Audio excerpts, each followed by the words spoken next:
Hiro est un flemmard de première classe qui passe ses journées à jouer aux jeux vidéo, mais tout change quand il se retrouve piégé dans un jeu ultra réaliste et doit devenir plus fort pour survivre. Tout commence un après-midi où Hiro court plus vite qu'Usain Bolt à une course pour débutants, mais perd quand même. La douleur de la défaite le marque tellement qu'il arrête la course pour de bon et joue à des jeux à la Sword Art Online pour retrouver le sourire. 2 ans plus tard, il est toujours traumatisé par sa défaite humiliante sur la piste. Quand le prof lui demande ses projets post-diplôme, il dit n'avoir rien décidé et ce vieux fou se met à citer Andrew Tate pour le motiver. Peu après, il va dans le couloir où il voit son ami courir sur la piste et se sent triste, regrettant le bon vieux temps. Quand il lui parle de ses projets de jeux vidéo, l'ami lui conseille d'aller à la salle de sport, mais Hiro refuse, affirmant que s'entraîner ne sert plus à rien. En rentrant, Hiro conclut que le monde est horrible, et il a raison presque aussitôt quand 2 brutes l'abordent et le forcent à leur donner de l'argent. Après une dure journée, Hiro veut juste acheter la nouvelle édition de son jeu vidéo préféré et jouer à fond. Mais au magasin, il réalise qu'il est à court d'argent car il a donné aux voyous bien plus que demandé. Alors qu'Eros fait sa marche de la honte dans les rues, il tombe sur un magasin de jeux vidéo miteux qu'il n'avait jamais vu.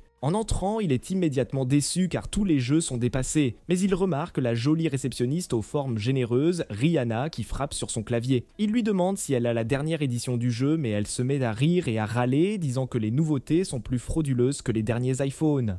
Sa bêtise l'irrite tellement qu'il tente de partir, mais elle use de ses charmes pour le convaincre d'acheter le jeu. Il réalise que c'est un jeu totalement différent de ce qu'il a commandé. Quand il demande un remboursement, Rihanna refuse, affirmant que c'est bien meilleur que celui qu'il voulait. Hiro tente de discuter, mais elle l'informe que le jeu est ultra réaliste pour adultes et lui tient la main en promettant un Netflix and chill avec lui dans le jeu. Le gars cède aussitôt, mais en rentrant, il réalise qu'il s'est fait arnaquer car le jeu date d'il y a 10 ans. Quand il essaie d'appeler Rihanna, elle ne répond pas, alors il tente de casser le jeu de colère, mais se calme en se rappelant que c'est aussi cher qu'un Tesla Cybertruck. Après, il retourne dans sa Batcave où il se connecte enfin au nouveau jeu et voit une déesse lui ordonnant d'aller au château de Flora. Quand il se réveille dans le monde du jeu, il est impressionné par le réalisme. Mais quand il se cogne l'orteil, il ressent de la douleur dans un jeu pour la première fois, ce qui le choque.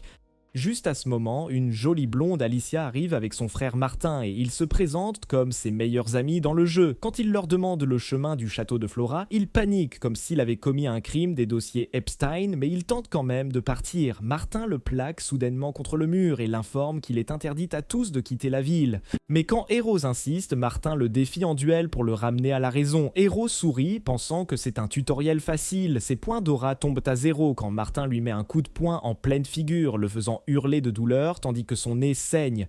Eros s'énerve, affirmant que son amitié avec Martin est absurde. Martin le renvoie voler. Tout en épluchant une pomme avec son couteau, Martin le taquine pour sa faiblesse. Cela énerve tellement Eros qu'il plaque Martin qui tombe raide mort. Il voit que le couteau de Martin lui a transpercé la gorge, ce qui le sidère. Alice s'énerve, Eros tente d'expliquer l'accident, mais elle agit comme une psychopathe de film d'horreur, le faisant fuir. Alice le poursuit désespérément pour venger son frère jusqu'à ce qu'il trouve une ruelle où se cacher. Là, il complote pour s'échapper du jeu, mais Rihanna arrive en fait et lui dit qu'elle ne peut pas être vue par les personnages, car elle est là pour le soutenir. Quand Hiro lui dit qu'il a tué son meilleur ami, elle crie sous le choc et conclut que le jeu est déjà terminé pour lui. Cette nouvelle choque aussi Hiro, mais Rihanna le traite de Jack l'Éventreur en herbe. Il explique que la mort de Martin était accidentelle, causée par une légère poussée. Quand il lui demande comment réinitialiser le jeu, elle lui lâche une bombe. Le jeu ne peut pas être réinitialisé car il reflète la finalité des événements réels. Elle l'informe ensuite que Kiwami Quest a une sauvegarde automatique.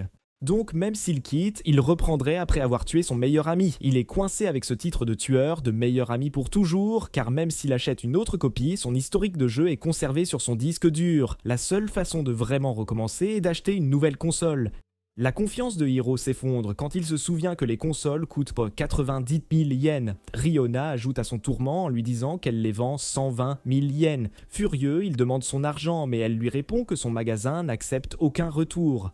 Quand il menace de la dénoncer, elle lui dit que ça ne lui coûtera rien car elle a Goodman comme avocat pour défendre ses fraudes. Elle l'informe ensuite que Kiwami Quest est un jeu de rôle immersif vendu il y a 10 ans seulement au Japon. La base de joueurs a diminué jusqu'à la mort du jeu, entraînant la fermeture de la société. Quand elle lui dit qu'il reste encore des joueurs, Hiro est choqué. Mais elle lui dit que ce n'est pas surprenant, le Japon est rempli de nerds dégénérés comme vous. Elle révèle qu'un des joueurs restants s'appelle Jinji. Comme Jinji aurait tué son meilleur ami dans le jeu il y a des années, Rihanna suggère de lui demander des conseils et Hiro accepte. Elle lui dit ensuite de vérifier sa poche droite, il y trouve des pièces qu'elle lui dit d'utiliser pour s'acheter des vêtements bon marché. En ville, des gens sont choqués que Martin, un type sympa, ait été tué par son meilleur ami. L'un d'eux sort un avis de recherche de Hiro, style One Piece. Hiro ne peut croire qu'il a déjà une pire réputation que Didi dans ce jeu. Riona lui dit en plaisantant de faire de la chirurgie esthétique comme Bruce Jenner pour se déguiser, puis, plus sérieuse, elle lui conseille de baisser la tête en allant au magasin de vêtements près d'eux, mais Hiro veut déjà quitter le jeu. Quand ils arrivent au magasin fermé, Hiro craint que le propriétaire ne le dénonce, mais Riona dit que ça ira car les magasins de ce jeu sont comme les vrais, ils traitent les clients comme des rois, peu importe leur apparence. À l'intérieur, Riona recommande une cape usée à Hiro et il la présente au marchand pour l'acheter. Le marchand évoque soudain qu'il est la risée de la ville, ce qui le choque. Paniqué, il est rassuré par le marchand qui ne le dénoncera pas. Mais dès qu'il se sent en sécurité, le prix double. Peu après, il demande où trouver Jinji. Riona révèle qu'il fréquente le casino depuis 10 ans, ce qui choque Hiro. Quand il demande si Jinji a une dépendance au jeu, Riona dit qu'elle n'en a aucune idée et suppose qu'il n'est qu'une ordure. Alors qu'il traverse la ville, Hiro est choqué par sa taille. Riona l'informe que Ted est une ville massive autosuffisante, surnommée la ville fermée car elle est coupée du reste du monde. Dans une ruelle sombre, elle lui dit qu'ils sont à l'abri de la foule. Il est soulagé jusqu'à ce qu'il entende une voix terrifiante l'appeler. Il se retourne et voit Alicia en mode psychopathe disant qu'elle le cherchait. Quand il demande comment elle a pu le voir à travers sa capuche, elle dit qu'elle le connaît depuis très longtemps. Riona recommence à vanter le jeu, faisant crier Hiro. Comme Alicia ne peut pas voir Riona, elle demande s'il parle à son stand, Jojo. Quand Hiro explique que la mort de Martin était un accident, Alicia dit qu'elle le sait déjà et jacasse son amour pour Hiro. Juste quand il commence à se sentir en sécurité, elle redevient folle et déclare qu'elle lui offrira une belle mort et se suicidera juste après, afin qu'ils soient tous les trois ensemble dans l'au-delà. Elle sort le même couteau qui a tué Martin et commence à faire des tours avec, expliquant qu'elle est une puissante manieuse de couteaux, la trancheuse de fruits de l'enfer. Elle charge pour l'attaquer, Hiro esquive de justesse. Riona l'informe qu'elle devait rejoindre son groupe grâce à sa vitesse et ses compétences. Elle essaie de lui trancher la tête, mais Hiro esquive et court vite pour lui échapper pendant que Riona le dirige comme un âne. Ils trouvent une cachette, Riona félicite Hiro pour sa vitesse, mais il demande pourquoi il est si fatigué dans un jeu vidéo. Elle explique que Kiwami Quest reproduit la fatigue comme les 5 sens. Soudain, son collier brille et Hiro pense monter de niveau. Mais cela ne fait qu'améliorer son titre en tueur de meilleur ami en fuite. Riona célèbre, mais il dit qu'il doit se déconnecter car il a école le lendemain et elle lui dit de sauvegarder avant. Son écran de sauvegarde refuse d'apparaître. Riona révèle que le jeu ne permet pas de se déconnecter pendant un combat. Juste à ce moment, Alicia saute de la forêt et lui poignarde la main, le faisant crier. Riona distrait Alicia en la frappant aux yeux, ce qui lui permet de s'enfuir et de se déconnecter. Le lendemain, il parle du jeu à son ami Takafumi, qui lui conseille de tenir tête aux brutes. Rentré chez lui, sa sœur Kaede le gronde à cause du bruit qu'il a fait en jouant la nuit précédente. Après son départ, il retourne dans le jeu et rencontre Jinji à la corpulence de Peter Griffin, qui l'aide à soigner sa main blessée. Peu après, ils vont au casino où Jinji raconte comment il a étranglé son meilleur ami, avant de lui dire que le jeu reflète leur capacité physique réelle, ce qui le choque. En entendant ça, Hiro dit que c'est impossible de finir le jeu, mais Jinji répond que quelqu'un nommé Kamui y est parvenu. Soudain, Jinji trahit Hiro en retirant son déguisement et en criant à tout le monde au bar d'appeler la garde de la ville car il a trouvé le meurtrier. Alors que Hiro est sous le choc, l'énorme salaud lui dit qu'il pourrait être innocenté et libéré s'il se débrouille bien pendant l'interrogatoire. Juste à ce moment, les gardes arrivent et leur chef dit à Hiro qu'il est en état d'arrestation. Hiro n'arrive pas à croire la vitesse à laquelle les gardes sont apparus, car ça ne semble pas réaliste du tout, contrairement à tout le reste dans le jeu, mais le chef des gardes lui montre qu'il a un mandat d'arrêt. Cependant, Hiro essaie de s'enfuir, mais Jinji le plaque au sol et lui fait une prise d'étranglement. En luttant pour reprendre son souffle, Hiro réalise que Jinji n'est pas un vieil homme faible comme il le prétendait, mais le fait de perdre contre une baleine terrestre laide lui semble toujours étrange. Après l'avoir relâché, Jinji rencontre le chef des gardes qui lui donne des pièces en paiement de ses services, ce qui pousse Hiro à le traiter de sale type. Alors que les soldats le maîtrisent, Jinji lui dit d'éviter de dire qu'il a tué Martin, sinon il sera condamné aux travaux forcés comme lui. Ça perturbe Hiro. Il explique qu'il a été condamné à 13 ans de prison et de travaux forcés, et qu'il est en liberté conditionnelle. Quand Hiro lui demande pourquoi il ne quitte pas le jeu, il dit qu'il ne peut pas et appelle les noms de ses amis tués, Henry et Mori, comme s'il leur parlait. Voyant ça, Hiro le traite de fou, mais il répond à Hiro que c'est lui le fou et les gardes lui donnent des coups de pied en le poussant vers la prison. Alors qu'il marche dans la rue, une foule se rassemble pour regarder et ça rend Hiro si mal à l'aise qu'il souhaite couper cette scène de voyage. Juste à ce moment, les gardes s'arrêtent et les personnages en arrière-plan lui lancent d'or des pierres en l'insultant. Quand il demande ce qui se passe, Mark, le chef des gardes, explique que c'est un rituel célèbre à Ted. Hiro devient si déprimé qu'il se demande pourquoi il joue à ce jeu et soudain, il se souvient que la déesse lui a dit de vaincre le seigneur démon et de sauver le monde d'Aberdeen. Ça lui redonne confiance, alors il demande aux gardes de le libérer, menaçant de lui couper les bijoux de famille s'il refuse, mais ça ne fait que perturber Mark. Quand Mark lui demande de quoi il parle, il révèle qu'il est un héros et affirme qu'il sera bientôt envoyé par le roi pour sauver le monde. Alors qu'il se vante d'éveiller sa bête à 9 queues, Mark l'interrompt et lui dit qu'il a vu beaucoup de psychopathes comme lui récemment se prenant pour des héros, ce qui l'agace. Ça laisse Hiro sans voix, mais Mark le réprimande de le stresser avec son faux héroïsme pour échapper à sa punition. Le fait qu'être un héros ne soit pas une triche dans ce monde isekai frustre Hiro. Alors qu'il s'apprête à avancer, il voit soudain Alicia l'observer d'un toit et ça le rend si effrayé qu'il supplie Mark de l'emmener vite en prison. Après l'avoir jeté dans une cellule, les gardes se moquent de lui pour avoir joué les héros avant de partir. Hiro essaie de défoncer le mur pour s'échapper, mais on lui rappelle qu'il n'est pas le Kool-Aid Man, ses efforts ne lui causant que des douleurs aux jambes. Il essaie ensuite de se déconnecter, mais l'écran l'informe qu'il ne peut pas partir car il est en plein événement, alors il accepte son destin. Après une heure passée dans la cellule, il essaie de se déconnecter à nouveau, mais le système brise encore ses rêves d'évasion, le faisant s'effondrer. Quand son estomac gargouille, il crie encore plus fort, râlant que ce jeu pourri lui donne aussi faim. Puis en s'asseyant, il a soudain envie de faire pipi, ce qui le choque. Il va aux latrines puantes de la prison pour se vider. Juste à ce moment, un esprit terrifiant apparaît, ce qui l'effraie tellement qu'il saute au sol et manque de faire pipi. Alors qu'il se creuse la tête pour comprendre la créature devant lui, le mort-vivant l'appelle par son nom et il comprend que c'est le fantôme de Martin. Quand le fantôme lui verse du sang dessus, il réalise que le jeu est un jeu d'horreur et essaie de s'enfuir mais glisse sur une flaque de sang, ce qui le renvoie au sol. N'ayant nulle part où fuir, il essaie d'expliquer au fantôme Martin qu'il ne l'a pas tué exprès, mais le fantôme affirme qu'il l'a fait exprès pour voir une fatalité de Mortal Kombat en vrai. Après qu'Hiro se soit expliqué, le fantôme lui demande de prononcer la promesse qu'ils se sont faite sous un arbre Kenura, mais Hiro explique qu'il n'en a aucune idée car il ne fait que commencer le jeu. En entendant ça, le fantôme menace de le hanter pour le reste de sa vie. C'est là qu'il réalise que Jinji est hanté par les fantômes de ses amis ours. Soudain, le fantôme Martin lui verse un seau de sang dessus, et ça le fait pleurer comme un lâche en appelant à l'aide, jusqu'à ce qu'une rookie n'arrive pour l'aider.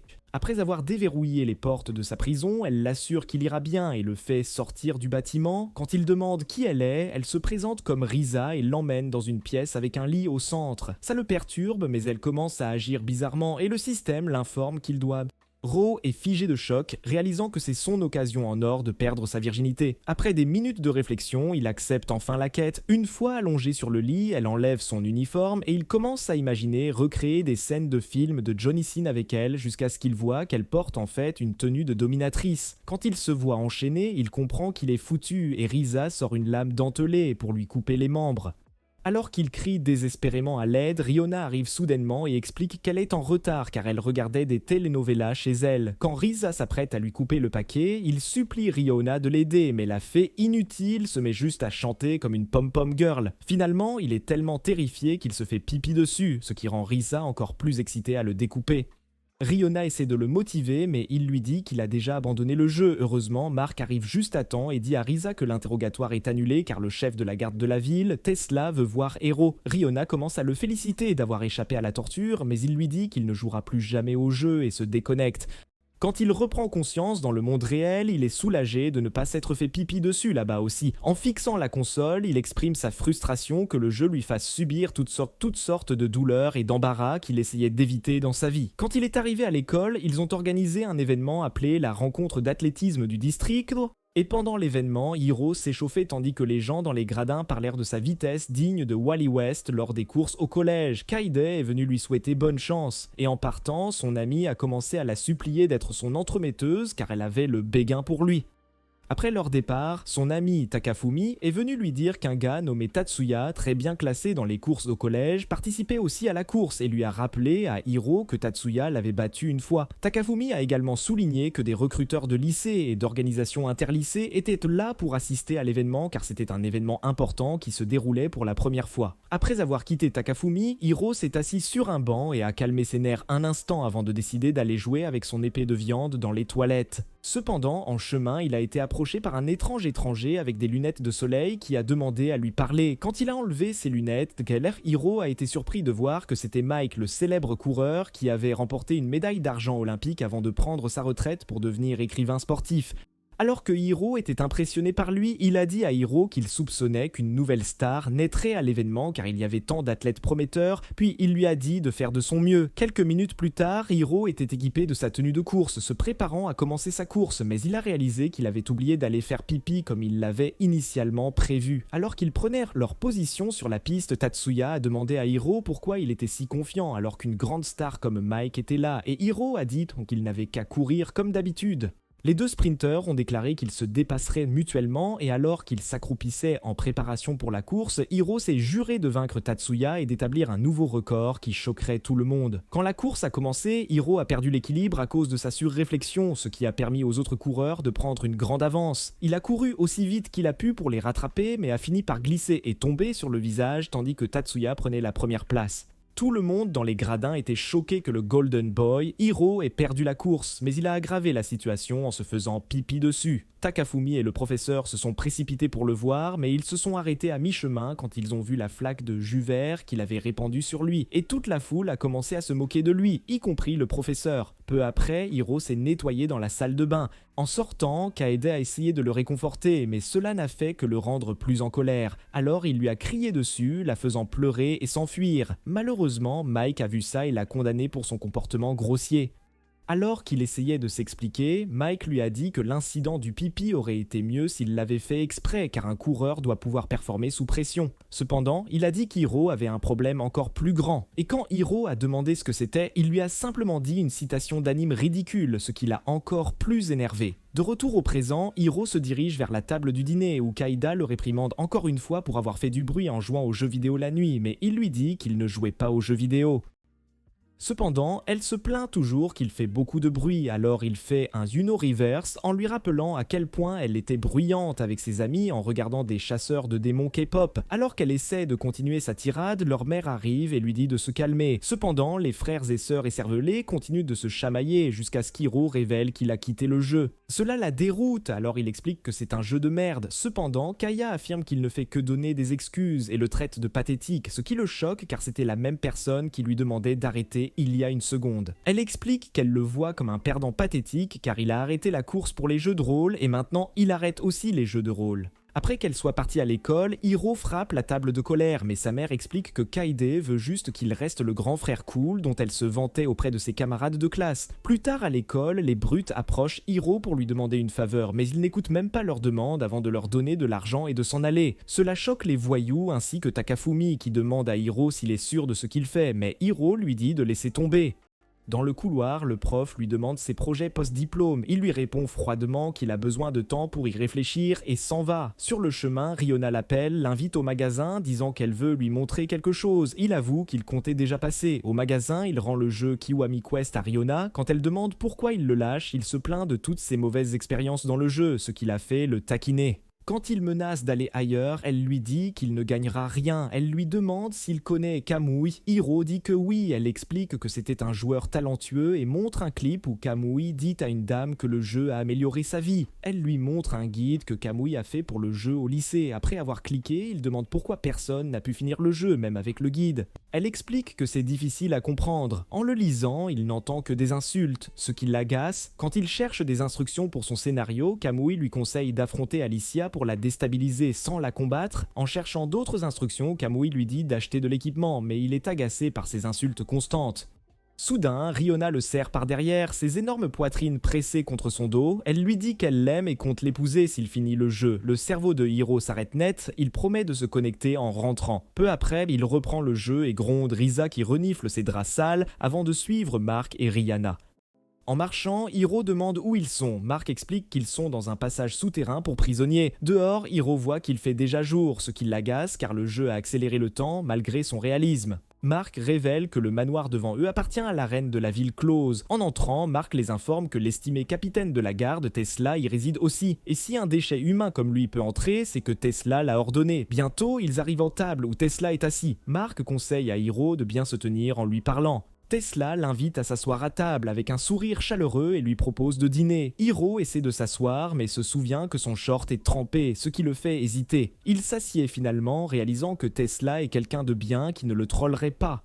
Il demande à Tesla pourquoi il l'a convoqué. Riona commence à dire n'importe quoi sur ses pouvoirs divins cachés, alors il l'ignore. Tesla dit qu'il a entendu la version d'Alicia, mais admet que ceux qui veulent tuer n'utilisent pas un couteau à pomme. Et Hiro est content, il souligne qu'il y avait une épée sur les lieux que Hiro aurait pu utiliser, et que le couteau a transpercé la gorge de Martin, un exploit qu'un maître du couteau ne peut accomplir. Il en conclut que c'était un accident soudain. Hiro saute de joie, il acquitte Hiro de ses crimes et l'invite à profiter du repas. Alors que Hiro dévore comme un tigre, Tesla le prévient de se méfier d'Alicia, qui lui en veut toujours, et lui dit de venir le voir en cas de problème. Quand il donne à Hiro son surnom, Tesla le tonnerre, Rose le complimente disant que c'est plus cool que l'honorer, mais Rihanna lui dit d'arrêter d'être un simp. Après il sort fêter sa liberté. Il dit à Rihanna qu'il doit rentrer chercher son épée, mais elle le taquine pour s'être encore mouillé, ce qui le fait la gronder. En traversant la ville, Rihanna lui rappelle que sa maison est loin, en périphérie, et lui dit d'être vigilant. Juste à ce moment, des figurants l'approchent et lui demandent s'il a vraiment été innocenté. Quand il admet que oui, les villageois changent de ton, l'accusent d'être un criminel et lui jettent des pierres. Il s'enfuit pour éviter l'agitation et trouve une cachette. Rihanna explique que l'opinion publique est dure dans le jeu, comme les utilisateurs de Twitter. Quand il voit que ses détracteurs ont bloqué le pont en le cherchant, Rihanna dit qu'ils doivent abandonner la mission de l'épée pour l'instant car ils ne peuvent rentrer qu'en traversant le pont. Elle suggère de prendre de l'équipement, mais quand il montre ces quelques pièces, elle dit que ça ne lui achètera qu'une herbe de mauvaise qualité. Quand il lui demande comment gagner de l'argent dans le jeu, elle lui présente 3 options réalistes: travailler, emprunter ou voler. Il est choqué que le vol soit une option, mais elle lui montre des personnes âgées disant que ce sont des cibles faciles, ce qui le fait lui crier dessus. Quand elle suggère de travailler, il se souvient qu'il était coursier pour des boîtes de jeux et dit qu'il va essayer. Peu après, ils arrivent à un bâtiment miteux appelé l'Agence pour l'Emploi, que Rihanna décrit comme un bureau d'emploi de ruelle. Ça le trouble, alors elle explique qu'un bureau de ruelle est parfait pour lui, car c'est pour les inemployables. En entrant, il voit une vieille dame qui le traite de meurtrier en lui demandant pourquoi il veut un emploi.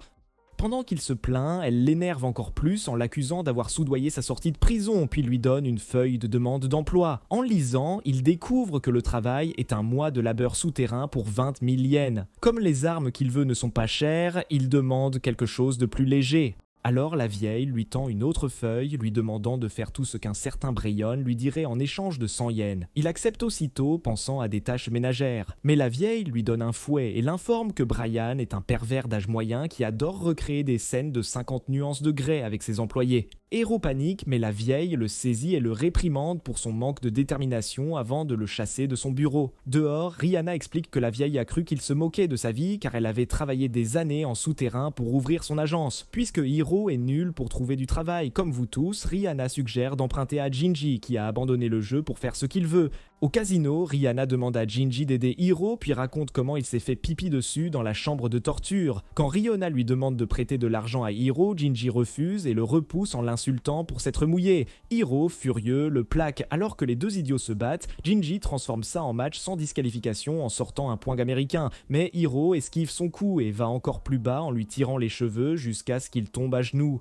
Quand Hiro tente le coup de grâce, le fantôme de Martin apparaît et lui fait remarquer qu'il est sur le point de tuer quelqu'un de rage à nouveau. Hiro, effrayé, se réfugie dans un coin. Alors que Jinji parle à son propre fantôme, Rihanna dit à Hiro que Jinji regrette au fond d'avoir tué ses meilleurs amis. Il s'excuse alors auprès du gros pour la façon dont il l'a traité. Puisque Jinji a perdu le duel, Rihanna le harcèle et lui fait donner toutes ses pièces. Après avoir quitté le pub, il se dirige vers un magasin d'équipement où Hiro essaie d'acheter des bombes fumigènes, mais la mignonne réceptionniste Melissa lui fait payer une somme énorme. Ensuite, Hiro retourne à son cabanon et voit une épée dans un coin.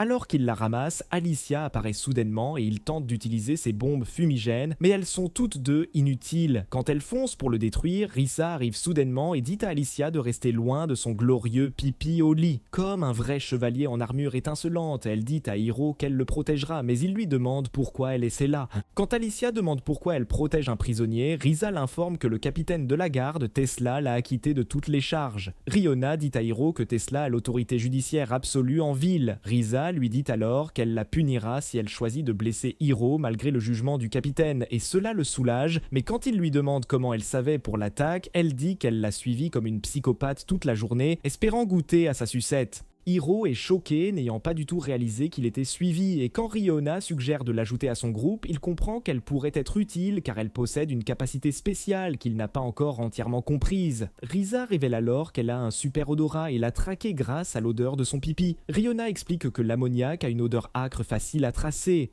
Alors que Hiro panique, elle lui rappelle que le jeu vise le réalisme ultime, contrairement au BD qui se réinitialise. L'odeur d'urine ne disparaîtra pas comme par magie. Juste à ce moment, Alicia tente de lui tendre une embuscade, mais Risa le tire juste à temps et lui demande pourquoi elle l'attaque malgré la décision de Tesla. Alicia prétend que personne ne lui a rien dit, qu'elle exécute juste un meurtrier et son complice, ajoutant qu'elle n'entendra qu'il est innocenté que plus tard.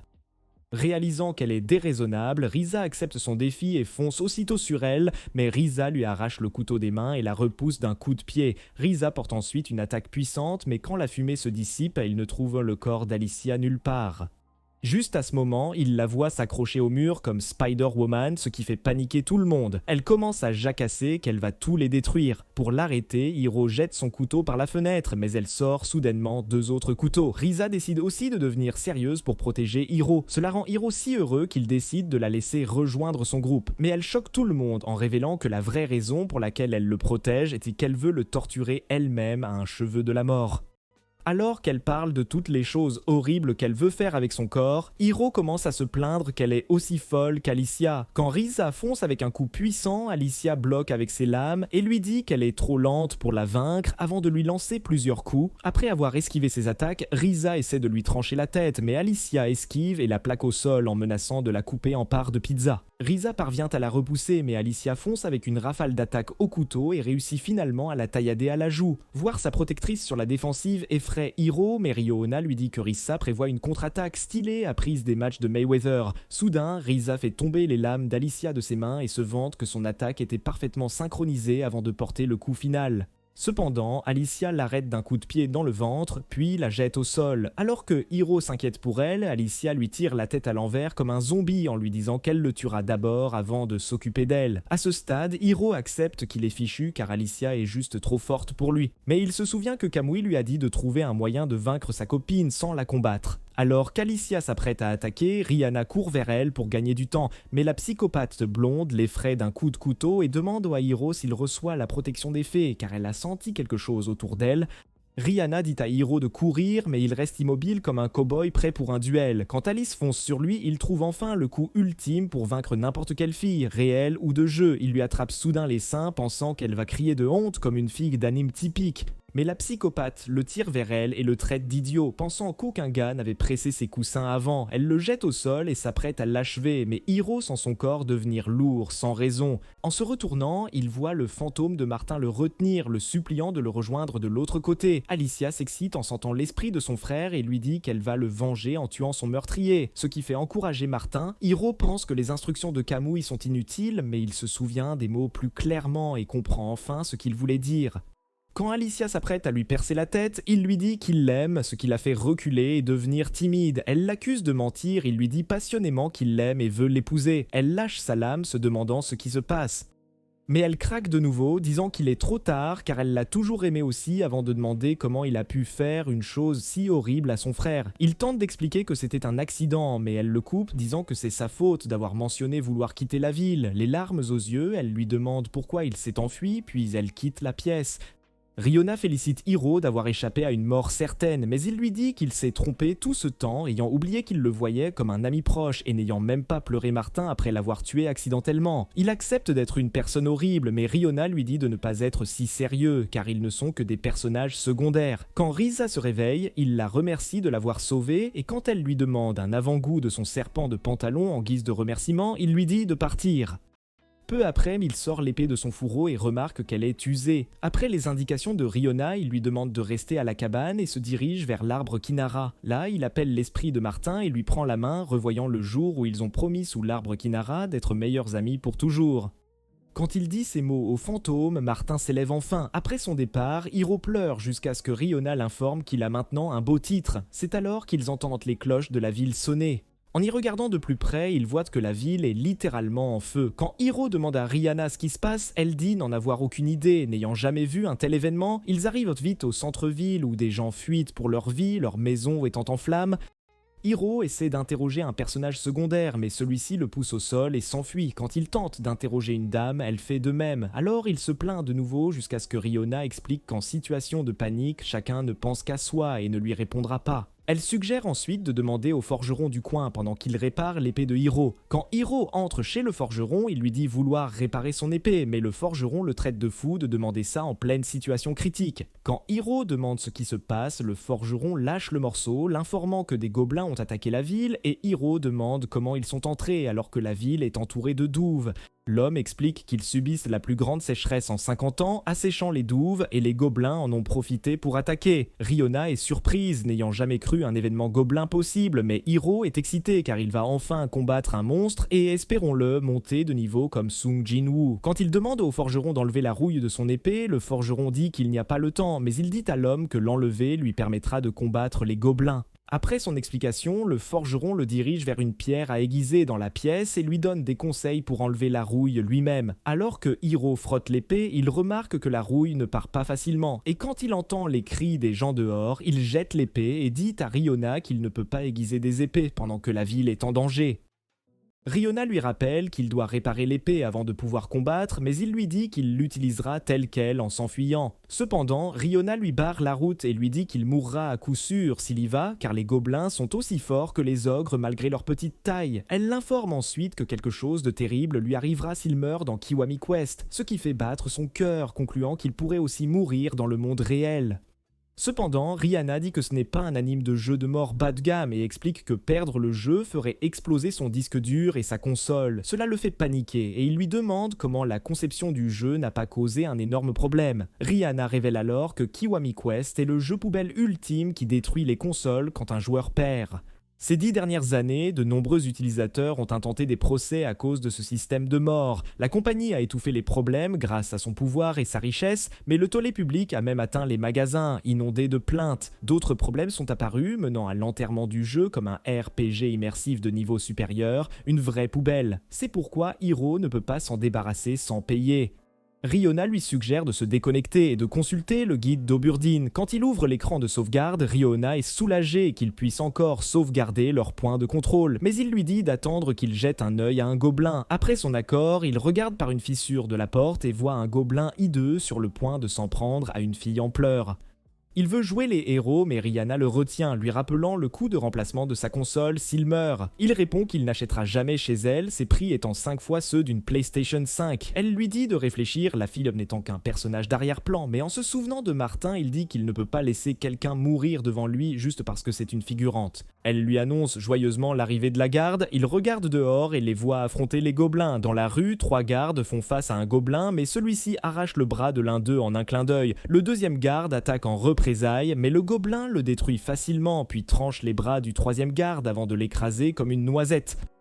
Hiro est si choqué par la férocité des gobelins qu'il peut à peine bouger. Riona explique que presque tous les joueurs de TED évitent de les combattre. Quand Hiro demande si quelqu'un en a déjà vaincu un, Riona lui dit que les seuls qu'elle connaît sont Kamui et Shohei, un champion de boxe dans le monde réel. Malgré ça, Hiro décide de sauver les gens dans la rue. Quand Riona lui dit qu'il va mourir, il répond qu'il doit juste leur donner le temps de s'échapper. Elle réalise qu'elle ne peut dissuader le héros puceau. Elle promet une réduction quand sa console explosera et lui dit de remplacer son short qui sent l'urine par celui du forgeron. Alors que le gobelin approche la fille, Riona dit à Hiro qu'elle le distraira assez longtemps pour qu'il s'échappe avec la fille. Il accepte son plan.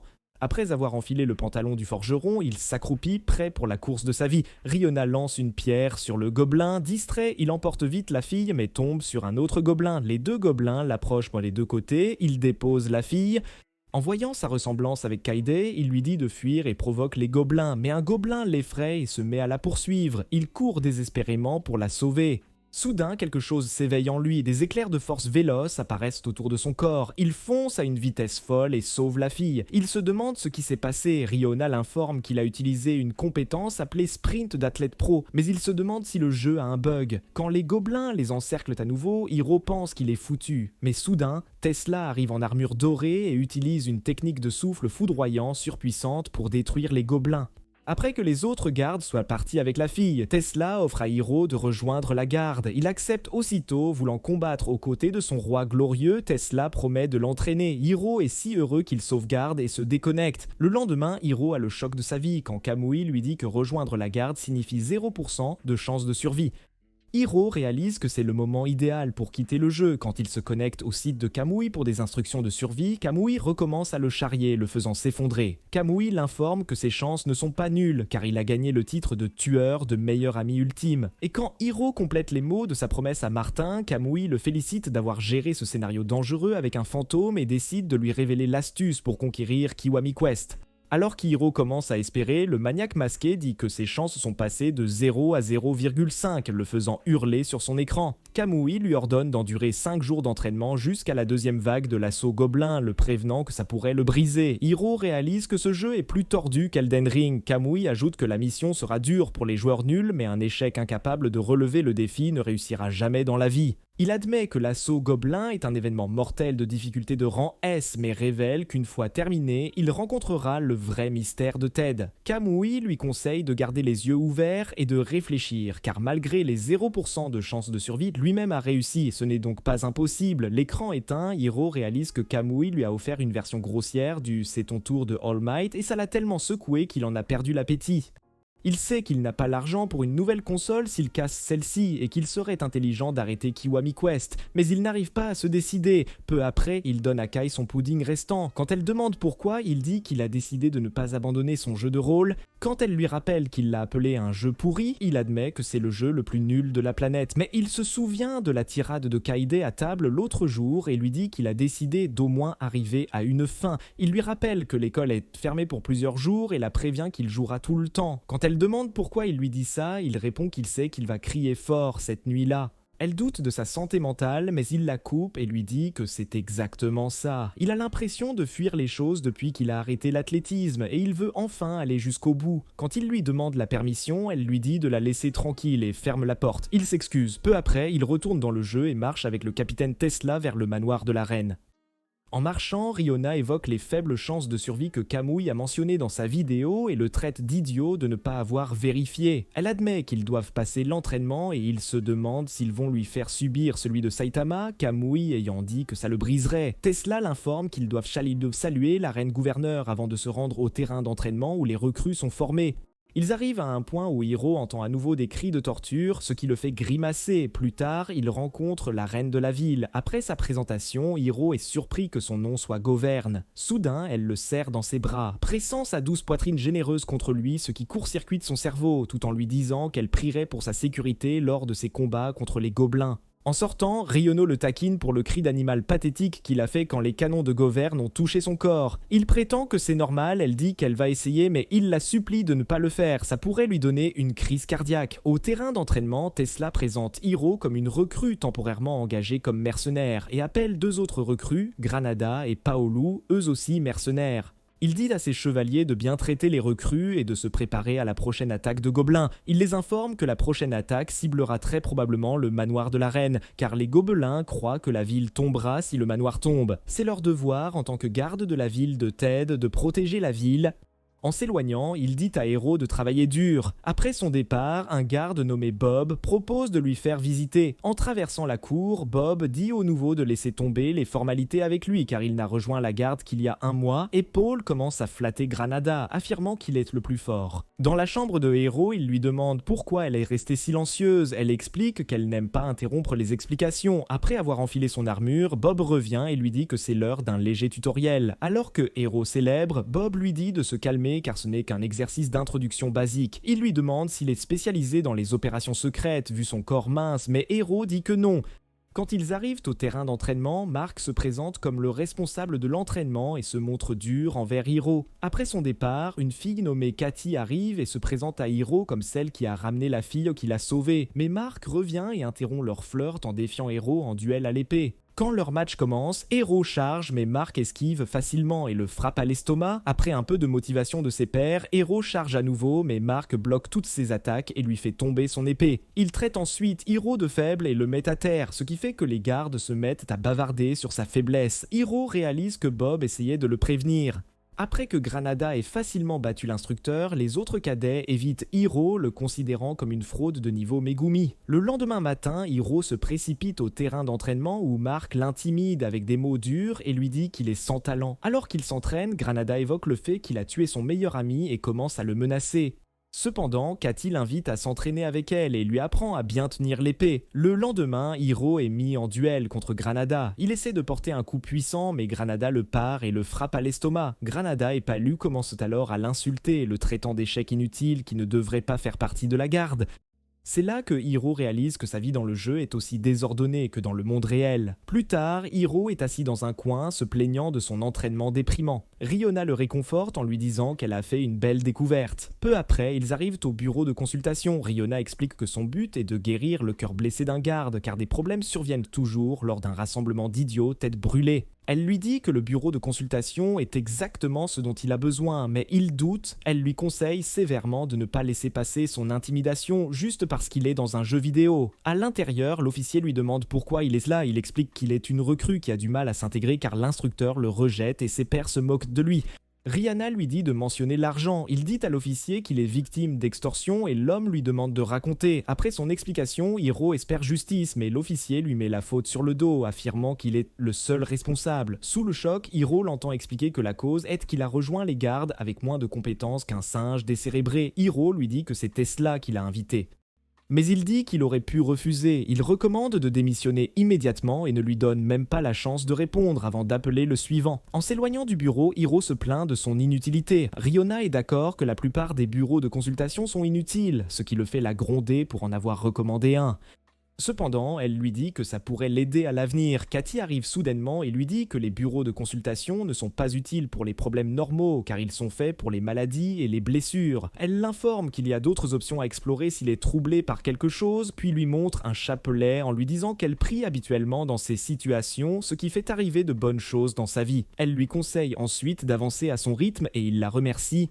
Ce soir-là, alors qu'il traverse la forêt, Riona l'informe que l'invitation de Katy à prier était une technique de progression de jeu standard appelée drapeau de quête. Arrivée à l'église, une nonne lui dit qu'elle voit un nuage sombre autour de lui et annonce qu'elle va lui faire un rituel de purification. Alors qu'elle s'éloigne, Hiro demande à Riona ce qu'elle veut dire et elle suppose que c'est un baptême. La nonne revient ensuite avec un énorme seau d'eau qu'elle lui jette en lui disant que tout ira bien maintenant qu'il est purifié. Dehors, Hiro se plaint que leur soi-disant baptême lui donne froid, mais Riona l'assure qu'il y aura des développements positifs dans sa vie à partir de maintenant. Le lendemain matin, Hiro est mis à terre pendant l'entraînement et réalise que rien n'a changé du tout. Après le départ de Mark, Grenada et Paolo arrivent et lui demandent de l'argent, mais il dit qu'il n'en a pas. Entendant cela, les brutes décident de le punir en le faisant affronter Paolo, et il se sent confiant puisque ce n'est pas le colosse Grenada qui l'affronte cette fois. Quand le duel commence, Paolo lui donne un coup au corps super rapide, puis l'enchaîne avec plusieurs attaques lourdes jusqu'à ce qu'il admette sa défaite. Cependant, Paolo continue de le malmener, ce qui inquiète tout le monde jusqu'à ce que Katy arrive avec Mark pour lui montrer ce qui se passe. Quand Mark demande ce qui se passe, les brutes affirment qu'ils ne font que rejouer leur scène préférée de Bleach avec lui, alors il les pardonne et dit à tout le monde de reprendre l'entraînement. Quand il lui demande sa relation avec Katy, il dit qu'ils sont juste amis.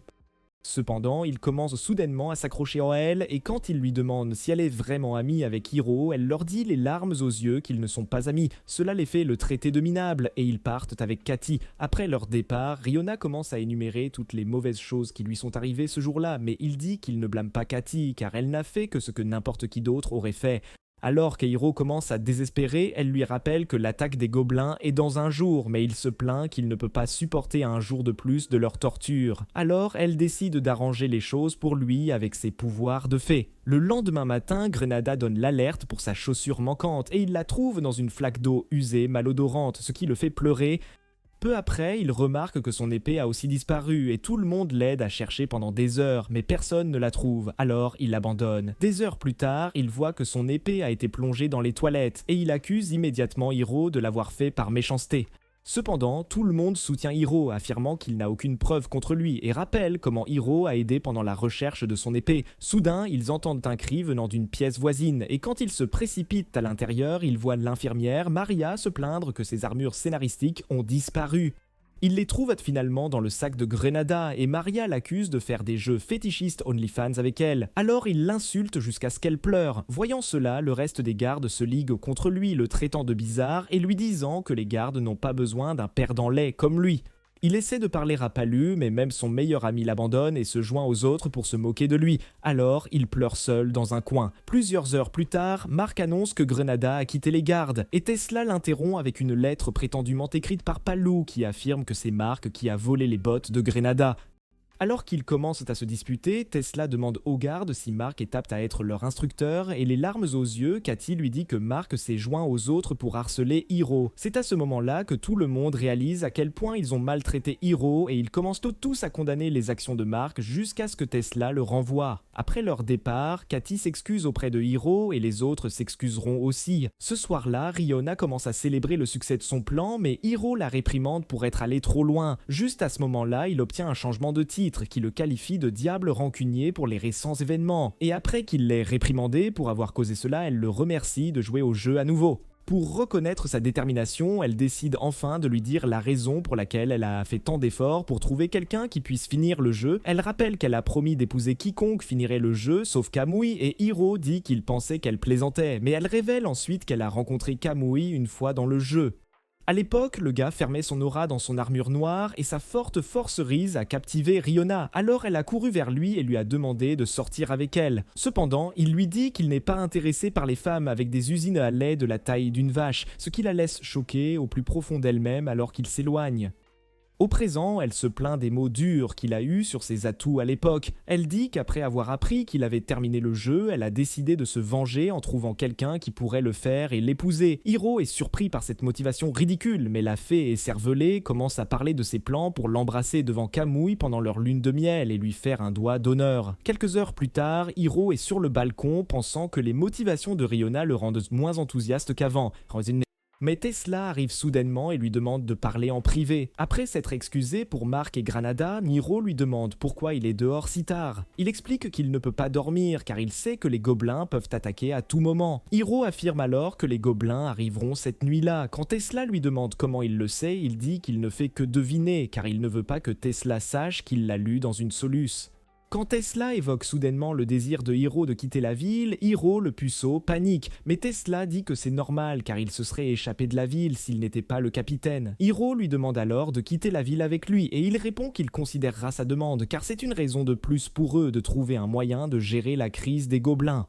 C'est à ce moment que Hiro réalise que Tesla parle comme un personnage de film qui va bientôt mourir, alors il se fixe pour nouvel objectif d'empêcher cela. Quand il se déconnecte du jeu vidéo, il est stupéfait de voir Kide dans sa chambre. Il l'accuse d'avoir essayé de l'étouffer pendant qu'il était inconscient, mais elle explique qu'elle n'est entrée que parce qu'il ne répondait pas à la porte. Il lui demande pourquoi elle le cherchait et elle explique que son précédent discours lui a fait craindre qu'il n'essaie de se suicider dans le jeu vidéo. Cependant, quand il la remercie, elle lui jette un jeu et le traite de loser reclus avant de quitter sa chambre. Quelques heures plus tard, il renseigne son nouveau titre sur la côte de Kamui, et Kamui décide enfin de lui révéler l'astuce pour finir le jeu. Alors qu'il fixe l'information sous le choc, Kamui commence à le réprimander d'utiliser une soluce et ferme le site lui-même.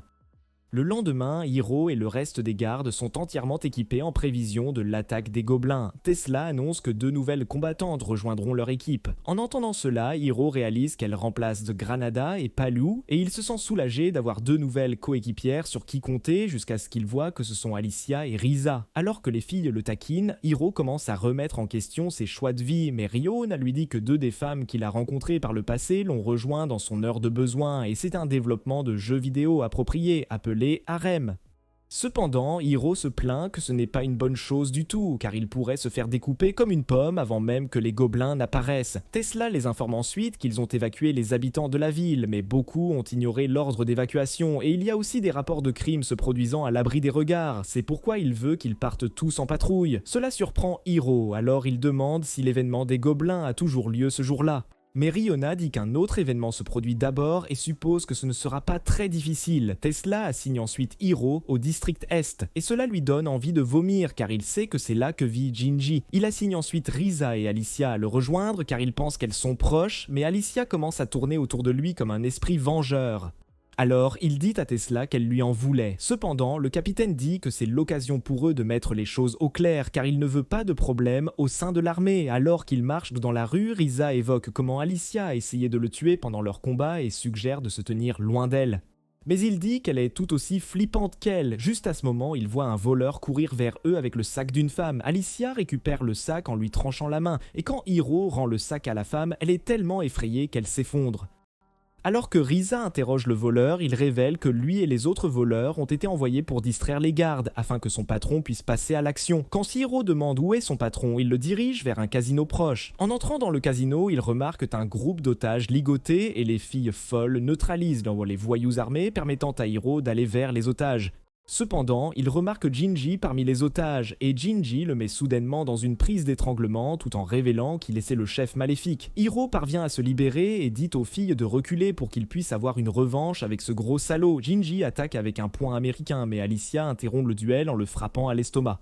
Alors que les gardes rassemblent les criminels, Jinji leur dit qu'il commet intentionnellement des crimes pour être mis en prison où il aurait des repas gratuits et une protection contre les gobelins. Juste à ce moment, les cloches de la ville commencent à sonner et quelqu'un annonce que les gobelins sont arrivés. L'estomac de Hiro se met soudainement à faire des siennes, alors il se dirige vers les toilettes pour se vider. Cependant, dès qu'il a fini, il voit un gobelin l'observer de l'extérieur, ce qui le fait crier de peur. Il appelle Riona à l'aide, mais elle l'ignore car elle pense qu'il exagère la taille de sa crotte. Juste à ce moment, la tête du gobelin est tranchée et Risa entre dans la salle de bain pour demander s'il va bien. Hiro est surpris qu'elle soit là pour le sauver. Elle explique qu'elle l'a suivi car elle était excitée de le regarder se soulager à nouveau jusqu'à ce qu'elle remarque un gobelin rampant sur le toit au-dessus de lui, ce qui l'a amené à le décapiter. Il la remercie, mais elle dit que ce n'est pas un problème et demande à jeter un œil à son épée. Quand il la lui tend, elle lui poignarde la jambe, le faisant hurler et la traitant de folle sadique. Ses cris l'excitent. Elle fantasme sur des scènes intimes de Game of Thrones à rejouer et l'autorise à toucher ses atouts, taille-balle de golf. Alicia interrompt leur jeu suspect, leur rappelant qu'ils n'ont pas le temps pour des bêtises. Les deux femmes étranges se disputent pour savoir qui est la plus intello, jusqu'à ce que Hiro les interrompe. Les gobelins attaquent la ville. En courant, Hiro est soulagé d'avoir échappé aux femmes. Elle l'aurait achevé avant un gobelin. Quand Riona arrive, il la réprimande de ne pas l'avoir aidée lors de l'attaque du gobelin. Elle s'excuse, disant qu'elle s'occupait d'important, mais quand il demande quoi, elle dit qu'elle essayait de se coiffer comme Cendrillon, ce qui le pousse à la réprimander encore plus. Soudain, son estomac recommence à faire des siennes, ce qui le frustre car il venait d'aller aux toilettes. Riona explique que c'est un événement du jeu qui continuera tant qu'il sera nerveux. Il est en colère car il va encore échouer à cause de ses nerfs, et Riona lui demande tous les détails de son passé. Il dit que ce n'est pas le moment, les gobelins attaquent, mais elle dit qu'il ne vaincra jamais les gobelins s'il ne s'occupe pas d'abord de son mal de ventre. D'accord, mais mal à l'aise, il hésite. Elle l'assure qu'elle ne se moquera pas, peu importe la gêne. Pourtant, quand il raconte, elle éclate de rire et le surnomme le roi des arroseurs. Il se sent stupide de lui avoir fait confiance. Elle l'informe que le jeu reflète sa condition réelle, son incident pipi à la course est représenté comme des crises de nerfs. Alors qu'il lutte avec son mal de ventre, Rihanna l'insulte comme Kanui dans ses vidéos. Quand il lui hurle dessus, il réalise que son estomac a soudainement cessé de lui faire mal. Il réalise que Riona l'aidait depuis le début, il la remercie, son collier brille de nouveau. En le vérifiant, il voit son nouveau titre, tueur d'amis d'évacuation, homicide de vidange intestinale. Riona lui dit de ne pas perdre leur temps avec ces crises, ils doivent se dépêcher d'aider les gardes. Peu après, Hiro arrive sur le champ de bataille et voit les gardes devant une armée de gobelins. Cela l'inquiète car un seul gobelin est aussi puissant qu'une des lunes supérieures de Muzen. La bataille commence, les gobelins déchirent les gardes, mais Tesla utilise une version épée de l'attaque éclair de Thor pour en détruire un. Risa et Alicia rejoignent le combat, éliminant plusieurs gobelins. Hiro est choqué par leur force. Tesla détruit un autre gobelin. Risa utilise un gobelin pour son expérience. Alicia entraîne un dans une ruelle sombre et le découpe en morceaux. Alors que les filles les anéantissent de plus de gobelins, Hiro sourit, réalisant que les chances de mort de Tesla et sa survie ont explosé. Katy arrive et informe Tesla qu'un groupe de gobelins a franchi la porte sud et se dirige vers le manoir de la reine. Tesla est surpris, il avait laissé des combattants OKG responsables, mais Katy révèle qu'un puissant gobelin a détruit les portes en fer. En entendant cela, Tesla réalise qu'un puissant gobelin nommé One Eye est arrivé. Hiro essaie de demander, mais Tesla lui dit de rester là avant de courir l'affronter. Quand Hiro atteint la porte sud, il voit un énorme gobelin rouge démolir les gardes, et Tesla le présente comme le roi des gobelins, One Eye. Sous le choc, Hiro regarde. Tesla raconte comment il a combattu cette monstruosité lors d'une mission mais n'a réussi qu'à blesser un de ses yeux. Après avoir dit à ses gardes de transporter la cage, il dit à Hiro de combattre One Eye avec lui pour s'échapper. Hiro le prévient qu'il va mourir, mais le Golden Gigashad défie la bête. Craintif, il voit les filles arriver. Ne t'inquiète pas, on rejoint le combat contre One Eye. Cela le soulage. Risa essaie de sauter sur One Eye qui la projette d'un coup de pied à l'estomac. Voyant cela, Alicia rejoint Tesla pour combattre la bête. Ils foncent sur le champ de bataille comme des éclairs. Quand les gardes arrivent avec les gobelins en cage, le roi gobelin s'inquiète pour eux, créant une ouverture pour que Tesla la batte d'un coup. Hiro trouve que les choses sont trop faciles et il se souvient des mots de Kamui. En réfléchissant, il se souvient des sons d'une salle d'interrogatoire et dit à Tesla que les gobelins en cage ont été capturés il y a longtemps. Il en conclut que Tesla est celui qui peut les trouver, mais Tesla détruit One Eye et révèle sa vraie nature de vilain, admettant avoir kidnappé les gobelins. La reine arrive et explique qu'ils utilisent les gobelins pour garder la ville sous son contrôle. Le gouverneur et Tesla s'embrassent. Tesla détruit ses hommes avant de dire à Hiro qu'il va l'achever pour connaître le secret de Ted. Sous les yeux de tous, Tesla pointe sa lame foudroyante sur Hiro, lui disant qu'il ne quittera jamais la ville. Mais le cerveau de Hiro est en vrac, car il sait qu'un type comme lui, incapable de vaincre un simple gobelin, n'a aucune chance contre le dieu de la foudre. Cependant, Tesla lâche une bombe, l'informant qu'il s'est retenu tout ce temps.